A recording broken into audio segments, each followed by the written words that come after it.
Esa mañana parecía como cualquier otra en el cuartel de bomberos, hasta que un llanto suave rompió el silencio del amanecer. En la puerta, dentro de una canasta envuelta en mantas, un bebé recién nacido esperaba ser encontrado. Lo que el bombero Julián nunca imaginó es que al tomar en brazos a ese niño, su vida cambiaría para siempre. Lo que descubrió después es algo que ni en sus sueños más salvajes hubiera creído posible. Era la madrugada del 17 de octubre. Las calles de Guadalajara estaban cubiertas de neblina, silenciosas, como si el mundo entero hubiese hecho una pausa para respirar.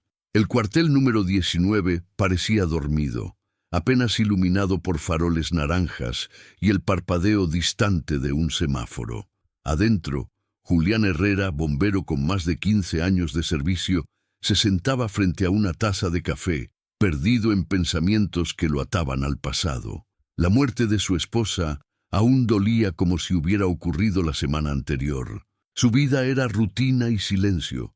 Ya no esperaba sobresaltos, mucho menos milagros. Fue entonces que lo escuchó. Primero creyó que era el viento, luego un animal callejero, pero no, era un llanto, suave, rítmico, con la desesperación exacta que rompe cualquier coraza. Julián se levantó, desconcertado, caminó hasta la entrada del cuartel y abrió la puerta. En el suelo, bajo la tenue luz del farol, había una caja de cartón forrada con mantas rosadas. Dentro, un bebé, una niña, de no más de 2 días de nacida. Sus manitas estaban cerradas, su piel roja por el frío, y en su muñeca izquierda, una pulserita tejida con hilo morado. Julián la tomó en brazos sin pensarlo. El mundo se detuvo. Tranquila, mi vida, ya estás a salvo, susurró sin saber por qué esas palabras salieron de su boca. La llevó de inmediato al hospital, envuelta en una manta térmica del cuartel. Mientras una pediatra la examinaba, Julián permanecía firme a su lado. La doctora lo miró con una mezcla de asombro y ternura. Está deshidratada, pero es fuerte. Esta niña tiene una energía que no había sentido en mucho tiempo. ¿Cómo se llama? Lucía, respondió él sin pensarlo. Era el mismo nombre que él y su esposa habían elegido para su hija, la que jamás nació. La conexión fue inmediata. Mientras las autoridades se encargaban de iniciar la investigación, Julián ya lo sabía. No iba a dejarla. No iba a permitir que pasara de orfanato en orfanato. Si Dios, el destino o quien fuera le había puesto esa vida en sus brazos, no era por accidente. Lo sentía en cada latido. Y cuando la volvió a cargar esa noche, por primera vez en años, no sintió soledad, sintió propósito. Pero todo cambió de nuevo cuando, revisando la manta en la que Lucía había sido envuelta, encontró algo cosido al borde interior, un pequeño sobre. Adentro, una nota escrita a mano. No tengo opción, no puedo protegerla.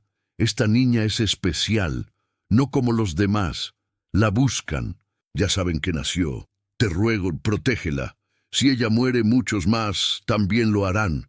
No confíes en la Cruz Negra. Julián sintió como el peso del mundo le caía encima. ¿Qué significaba eso? ¿Una secta? ¿Una amenaza? ¿Una advertencia real? ¿O los delirios de una madre desesperada? No lo sabía, pero algo era claro. Ya no era solo una historia de abandono, era una historia de peligro. Y entonces sucedió algo más. Esa misma noche recibió una llamada a su celular personal. Número desconocido. Voz femenina, susurrante. Ya la tienen. No hables con nadie. La Cruz Negra no se detendrá. Protégete. Protégela. Colgó antes de que Julián pudiera decir palabra. Investigó. Buscó en bases de datos, en foros, en contactos policiales. Encontró poco. La Cruz Negra era mencionada como una organización clandestina vinculada con experimentos humanos, sobre todo en niños. Nada confirmado. Todo rumores, pero algo en su intuición, algo que nunca le había fallado como bombero, le decía que era real, que el peligro estaba ahí, respirando detrás de cada esquina. Los días pasaban y Lucía comenzaba a mostrar cosas extrañas. Cuando lloraba, las luces del cuarto parpadeaban. Cuando se reía, la temperatura del ambiente subía levemente. Un día, una enfermera se descompuso emocionalmente por una llamada familiar. Lucía, apenas una bebé, estiró la mano y la colocó sobre el pecho de la mujer. De pronto, la mujer se calmó y lloró, pero esta vez, de alivio. No, Lucía no era una niña común. Julián lo sabía. Y cuando 3 hombres extraños llegaron al cuartel fingiendo ser parte de una fundación de ayuda a la infancia, su corazón lo confirmó. Mostraron credenciales, hicieron preguntas demasiado específicas. Uno de ellos paseaba por el lugar con disimulo, como si buscara cámaras. Otro preguntaba por Lucía con demasiada insistencia. Julián mintió. Dijo que estaba hospitalizada. Se fueron con una sonrisa fingida. Pero esa noche, al revisar las cámaras, vio a uno de ellos colocar un dispositivo detrás de un estante, un rastreador. Lo destruyó y supo que no podía quedarse ahí. Tomó una licencia médica, empacó víveres, ropa, documentos falsos y partió con Lucía. No tenía destino claro, pero sí una misión: alejarla de todo y de todos.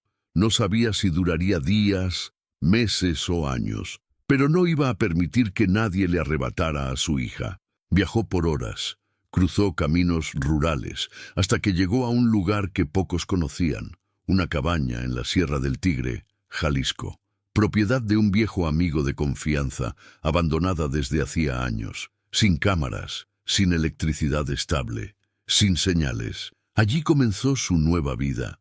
Durante el día cortaba leña, cocinaba, escribía un diario con todo lo que observaba en Lucía. Durante la noche le contaba historias de su madre adoptiva, de bomberos que salvaban vidas, de niñas valientes que podían cambiar el mundo.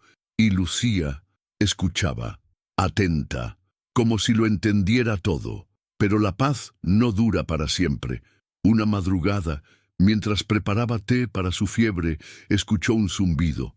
Un dron flotaba, escaneando el perímetro. Se escondieron en el sótano improvisado por más de 3 horas. Al salir, el dron ya no estaba, pero en la puerta había un cuchillo clavado. Y junto a él, una nota. No puedes esconderla para siempre. Pronto sabrá lo que es y vendrá con nosotros. Y ahí, al lado del papel, un mechón de cabello de Lucía. El bosque ya no volvió a sentirse igual desde aquella noche. Julián sabía que los habían encontrado, que el tiempo que pensó tener para criar a Lucía, lejos del mundo, se había reducido a cenizas. Aquel mechón de cabello dejado junto a la nota y el cuchillo era una advertencia brutal. Estuvieron lo suficientemente cerca como para tocarla, sin que él pudiera impedirlo. Después de eso, reforzó la cabaña como pudo. Cavó zanjas, instaló trampas improvisadas, selló ventanas y comenzó a dormir con un ojo abierto. Pero Lucía no parecía tener miedo. A sus casi 2 años, caminaba descalza entre la madera, cantaba canciones inventadas, hablaba con los árboles como si la escucharan.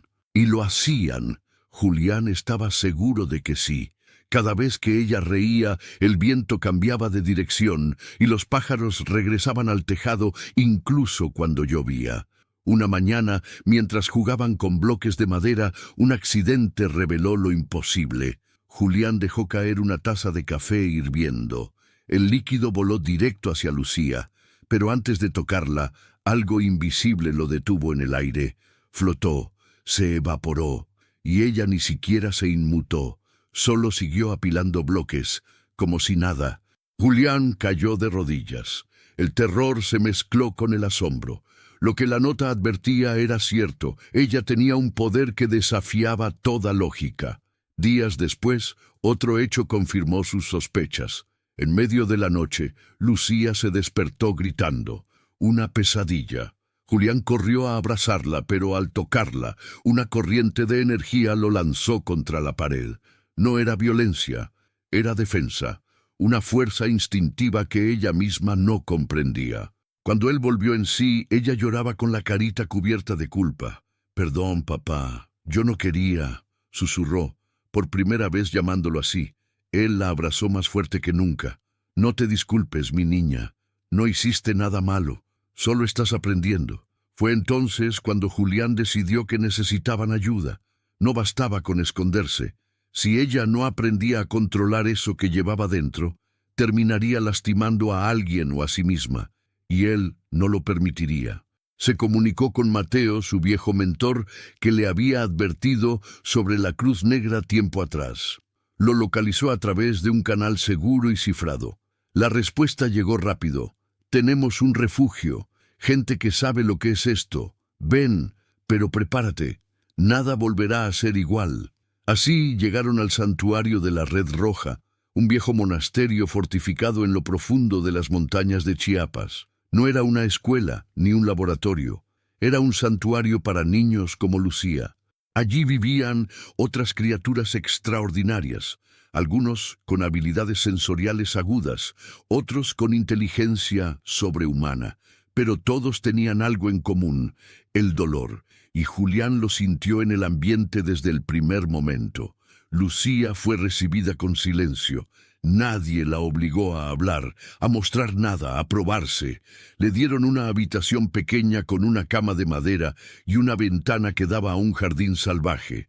Al principio no comía, no hablaba, observaba. A veces pasaba horas mirando una flor abrirse o tocando el agua de un pozo hasta que ésta brillaba. Fue Mariana, una niña ciega de 9 años, quien rompió el silencio. «Eres nueva», le dijo una tarde, al extender su mano. Lucía la tomó sin dudar. «¿Cómo sabes cómo soy?» «Porque te siento como si estuvieras hecha de luz». Desde ese día se volvieron inseparables. Lucía empezó a hablar de nuevo, a reír, a cantar, a soñar, y Julián comenzó a respirar con menos miedo. Pero sabía que no podían vivir ahí para siempre en estado de espera, así que permitió que los instructores de la Red Roja iniciaran su canalización empática, una forma segura de enseñarle a usar sus dones sin perder el control. La clave era el vínculo emocional. Si Lucía aprendía a reconocer sus propias emociones, podría evitar liberar energía sin querer. Los primeros días fueron esperanzadores. Lucía aprendía rápido, podía calmar a otros niños con un solo abrazo. Predecía emociones antes de que fueran expresadas. Incluso podía hacer que plantas marchitas volvieran a florecer. Pero había límites, y cuando cruzaron esa línea, todo cambió. Darío, un exmilitar convertido en instructor, quiso probar su resistencia emocional. Organizó un acto simulado. Una pelea falsa entre adultos, gritos, violencia escenificada. Fue demasiado para ella. Lucía gritó, y el mundo se quebró. El suelo vibró, las paredes sangraron grietas, las lámparas explotaron. 3 niños se desmayaron. Julián corrió a ayudarla, pero una onda de energía lo lanzó contra la pared. Cuando despertó, Lucía estaba en el centro de la habitación, de rodillas, temblando, con los ojos completamente blancos. Lloraba sin hacer ruido, y alrededor de ella flotaban pequeños objetos girando a toda velocidad. Fue un trauma profundo. Desde entonces dejó de hablar, se aisló, no comía, no dormía bien, no respondía al contacto físico. Julián imploró que suspendieran el entrenamiento. «Tiene apenas 5 años, no es un arma, es una niña». Pero los líderes sabían que el peligro no estaba solo afuera, estaba dentro de ella.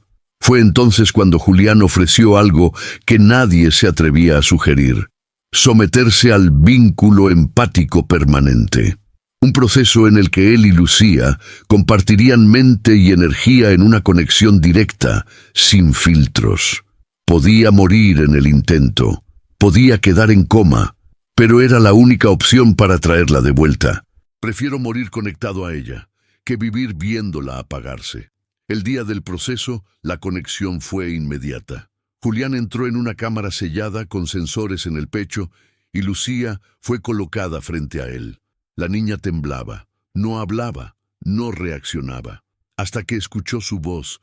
«Mi vida, ¿me recuerdas?» Sus ojos se abrieron lentamente. «¿Papá?» Entonces lo vio todo. A través de sus manos conectadas, Lucía revivió la muerte de su madre adoptiva, el día que Julián la encontró, su primer baño, su primera palabra, su primer miedo. Sintió su amor, su desesperación, su orgullo, su culpa, todo. El dolor fue insoportable. Julián comenzó a sangrar por la nariz. Su corazón se aceleró. Los sensores estallaron. Querían desconectarlos, pero él gritó: «¡Déjenla! ¡Está volviendo!». Y volvió. Lucía cayó en sus brazos. Y por primera vez en semanas habló: «No quiero perderte, papá, nunca». Julián no murió, pero no volvió a ser el mismo. El vínculo creó una fusión emocional tan profunda que ahora compartían sensaciones. Si Lucía sufría, él lo sentía. Si ella sanaba a alguien, él se debilitaba. Era el precio por salvarla, y él lo pagaría 1000 veces más si fuera necesario. Desde ese día, Lucía volvió a vivir, pero Julián comenzó a morir lentamente. Y aunque jamás lo dijo, ambos sabían que el final estaba más cerca de lo que creían. Desde que compartieron el vínculo empático, Julián sabía que algo dentro de él se estaba apagando. Lucía, en cambio, crecía más fuerte cada día. Su risa volvía a llenar habitaciones. Su capacidad de empatizar con los otros era extraordinaria. Tocaba a los niños del santuario, y sus dolores se suavizaban. Curaba heridas físicas y emocionales, pero con cada conexión, una pequeña parte de Julián se consumía. Era como si una vela ardiera doble dentro de su cuerpo y él lo aceptaba con el corazón tranquilo. Estaba criando a alguien que salvaría vidas. Su misión no era durar, era entregarse, pero el mundo no les iba a dar tregua. Una noche, Mateo llegó a su habitación. Traía los ojos bajos, la voz tensa. «Interceptamos un mensaje de la Cruz Negra. Saben dónde estamos. Hay un infiltrado dentro del santuario. El ataque será en menos de 72 horas». Julián se quedó en silencio. No hizo preguntas. Solo sintió. Lo había sentido días antes, una presión extraña en el pecho, la mirada vigilante de un rostro conocido, el susurro en la piel que a veces antecede la tormenta. Y ahora lo confirmaban. La Red Roja no tenía los recursos para evacuar a todos los niños. Sacarlos a todos era condenar a la mitad. Lucía era el blanco principal. Si iba con los demás, los ponía en riesgo. Si se quedaba, moría. No había otra opción. Debía desaparecer. Esa misma noche, Julián empacó una mochila pequeña. Ropa, una brújula, una foto de ambos, el amuleto de su esposa, la pulserita morada y la carta que escribió años atrás. Despertó a Lucía con suavidad. Ella no protestó. Lo miró con ojos grandes, silenciosos, como si ya supiera. «¿A dónde vamos, papá?» «A un lugar donde nadie podrá lastimarte nunca». Cruzaron uno de los túneles subterráneos del santuario, un acceso viejo que solo Mateo y él conocían. Afuera, la noche era densa, cerrada. El bosque olía a despedida. Julián caminó hasta el punto de encuentro acordado, donde Raquel, la mujer que la había salvado años atrás, los esperaba junto a un vehículo sin marcas. Cuando Julián se arrodilló para entregarle la mochila, Lucía lo detuvo con un susurro. «Tú no vienes». Él tragó saliva. «Tengo que quedarme, mi vida. Hay otros niños que debo ayudar a salir, pero tú estarás bien. Ella te cuidará como yo, y cuando seas grande, entenderás». «Ya entiendo», dijo ella con lágrimas calladas. «Tú eres mi casa». Julián la abrazó tan fuerte como su cuerpo se lo permitió. Besó su frente, le acomodó el cabello y le entregó la caja. «Cuando creas que estás sola, ábrela. Ahí voy a estar». Raquel la tomó con delicadeza y, sin decir palabra, subieron al vehículo y desaparecieron entre los árboles. Julián se quedó ahí, solo, con la noche tragándose su silueta. No lloró, no gritó, solo cerró los ojos y agradeció por haber sido su padre. 2 días después, la Cruz Negra atacó el santuario. No llegaron con camiones, llegaron con silencio. Con drones de visión térmica, soldados sin insignias y armas de pulso. Nadie tuvo tiempo de escapar. Pero Julián estaba listo. Había preparado cargas explosivas en los puntos clave, sellos electromagnéticos, rutas falsas y trampas en los pasadizos. Mientras el caos se desataba, guió a los más pequeños hacia las salidas secundarias. Los mayores peleaban con armas improvisadas. Gritos, polvo, fuego, el suelo temblaba, los muros se quebraban. Julián, herido en una pierna, no se detuvo, y cuando entendió que era el final, se dirigió a la sala central, donde se encontraba el núcleo de archivos de la Red Roja. Todo lo que sabían sobre la Cruz Negra, los niños especiales, los experimentos, estaba ahí. Activó el protocolo final, autodestrucción, una explosión controlada que borraría todo, rostros, nombres, pruebas y su cuerpo. Va por ti, Lucía, por lo que aún puedes llegar a ser. Y presionó el botón. Esa noche, Lucía despertó en otro país, en otro lugar, con otro nombre. Tenía apenas 8 años. Raquel entró a su cuarto y le preguntó si estaba bien. «Papá ya no está», dijo ella mirando por la ventana. «¿Cómo lo sabes?» «Porque el mundo se puso más frío». Raquel no dijo nada, solo la abrazó.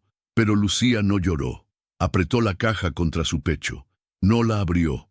No aún. 5 años después, Lucía vivía en un nuevo refugio, construido por los últimos miembros de la Red Roja. No era un santuario, era un hogar. Tenía un cuarto propio, plantas que ella misma cultivaba, niños a los que cuidaba como hermana mayor. Nunca dijo quién era. Solo usaba una pulserita morada y un amuleto de metal colgado al cuello. Tenía 13 años cuando por fin se atrevió a abrir la caja. Dentro, la carta.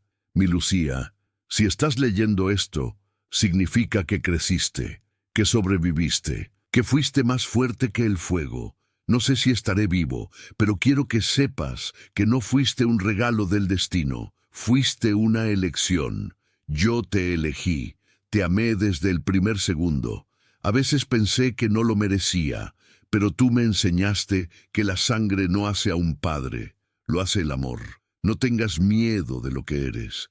No eres un error. Eres la prueba de que incluso en un mundo oscuro nace la luz. Vive, Lucía. Ríe, cuida, lucha. Y si alguna vez el dolor te gana, busca el cielo. Ahí estaré, recordándote lo fuerte que eres. Te ama, Julián». Lucía cerró los ojos, y en su interior algo se encendió. No era rabia, ni tristeza, era propósito. Desde entonces, Lucía recorre lugares donde hay guerra, dolor, abandono, no como una heroína, no como un experimento, sino como una niña que aprendió del amor más puro, ayuda en silencio, cura sin hacer ruido, enseña con ternura. Cuando alguien le pregunta por su historia, solo dice: «Fui criada por un bombero, y él me enseñó que el fuego no siempre destruye, a veces salva». Han pasado 15 años desde que Julián Herrera dejó de respirar, pero su amor nunca dejó de arder. Lucía ahora tiene 28. Ya no es una niña, ya no se esconde, ya no teme. Se ha convertido en un nombre que circula de boca en comunidades marginadas, hospitales colapsados y zonas de guerra olvidadas. Nadie sabe de dónde viene. Nadie la ha visto llegar, pero cuando aparece, el dolor cede. La esperanza regresa, y algo profundamente humano vuelve a florecer. No se hace llamar por un código, no usa uniforme, no acepta homenajes. Se presenta simplemente como Lucía Herrera, en honor al apellido de quien la salvó. En su cuello, siempre la pulsera morada. En su pecho, el amuleto de su madre adoptiva. Y en su memoria, cada palabra de la carta de Julián. Vive en movimiento, como el fuego que aprendió a dominar, pero en cada paso que da, deja una chispa encendida en los corazones de quienes toca. Ha rescatado a decenas de niños especiales como ella. Ha derrotado a células residuales de la Cruz Negra. Pero lo que más hace es escuchar, abrazar, sentarse al lado de alguien que llora y quedarse ahí hasta que el llanto se convierte en suspiro. Cada cierto tiempo regresa al lugar donde todo comenzó, el viejo cuartel 19 en Guadalajara, hoy convertido en memorial. La caja en la que fue encontrada está ahí, preservada en cristal. Una placa dice: aquí comenzó el fuego más puro, el del amor incondicional. Lucía nunca habla durante esas visitas. Solo se sienta frente al memorial y cierra los ojos. A veces alguien se le acerca, un niño, un abuelo, un bombero nuevo. Ella sonríe. No siempre dice quién es, pero basta con su presencia para que comprendan. Están frente a alguien que carga el fuego de un héroe y la ternura de un padre. En uno de esos regresos se encontró con Mariana, ahora también adulta, ciega aún, pero con un bastón de tecnología avanzada y una sonrisa que no ha cambiado. Ambas se abrazaron largo rato, en silencio. Sabía que volverías. Siempre regreso a casa, respondió Lucía. Caminaron juntas por los pasillos del antiguo cuartel, recordando risas, heridas y promesas. Al salir, Mariana le preguntó: ¿sigues hablándole al cielo? Lucía asintió. Sí, todas las noches. No necesito que me responda. Basta con saber que está ahí. Esa noche, Lucía acampó sola en la montaña, como hacía Julián. Encendió una fogata y leyó en voz alta la carta por enésima vez. Cada palabra seguía viva. No importa cuántas veces la leyera, cada línea la llenaba como si fuera la primera vez. El viento soplaba con ternura. «Gracias, papá», dijo. Y entonces, en el crujir del fuego, creyó escuchar su voz, no con los oídos, sino con el alma. «Lo hiciste bien, mi niña». Lucía cerró los ojos, y en su interior no había vacío, había hogar. El hogar que él construyó con amor, con coraje y con sacrificio. Porque al final no todos los héroes usan capas. Algunos visten uniforme, sostienen bebés en la madrugada y eligen ser padres de quien más lo necesita. Y ese fuego no se apaga.